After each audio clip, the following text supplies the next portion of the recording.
মধ্যপ্রাচ্যে উত্তেজনার আগুন যেন প্রতিদিনই নতুন করে বাড়ছে। ইরানের দাপটে কার্যত পুরো অঞ্চল কাঁপছে। উত্তপ্ত এই পরিস্থিতির মধ্যে তেহরান দাবি করেছে, যুদ্ধ শুরুর পর থেকে এই যাবৎকালের সবচেয়ে তীব্র ও ভারী ক্ষেপণাস্ত্র হামলা চালিয়েছে তারা। ইসরায়েলি রাডারেও ধরা পড়েছে সেই আগুনের গোলা। একই সময় সৌদি আরবও জানিয়েছে তাদের একটি তেল ক্ষেত্রের দিকে ধেয়ে আসা দুটি ড্রোন প্রতিহত করে ধ্বংস করা হয়েছে। ইরানের রাষ্ট্রীয় সংবাদ মাধ্যম যখন এই বিধ্বংসী আক্রমণের বিজয় উল্লাস করছে, ঠিক তখনই হরমুজ প্রণালী থেকে লোহিত সাগরে পর্যন্ত ছড়িয়ে পড়েছে যুদ্ধের লেলিহান শিখা। বিশ্বের তেলের বাজার নিয়ন্ত্রণকারী ও তেলের ধমনীখ্যাত হরমুজ প্রণালীতে ইরান মাইন বিছিয়ে কার্যত জাহাজ চলাচল বন্ধ করে দিয়েছে।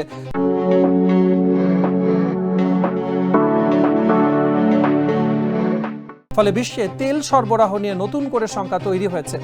এদিকে উপসাগরীয় অঞ্চলে ড্রোন হামলা আতঙ্ক ছড়িয়ে পড়েছে। দুবাইয়ের কাছে ড্রোন হামলায় 4 জন আহত হওয়া এবং একটি কার্গো জাহাজে অজ্ঞাত প্রজেক্টাইলের আঘাতে আগুন লাগার ঘটনায় উত্তেজনা আরও বেড়েছে। বাহরাইনে মার্কিন নৌবহর সদর দফতরেও সাইরেন বেজেছে। সৌদি আরবের তেলক্ষেত্র অভিমুখে ধেয়ে আসা ড্রোন আকাশে গুঁড়িয়ে দেওয়া হয়েছে। একদিকে কার্গো জাহাজে রহস্যময় আগুনের লেলিহান শিখা, অন্যদিকে পরাশক্তিগুলো রণহুঙ্কারে মধ্যপ্রাচ্যের পরিস্থিতি আরও ভয়ঙ্কর হয়ে উঠছে।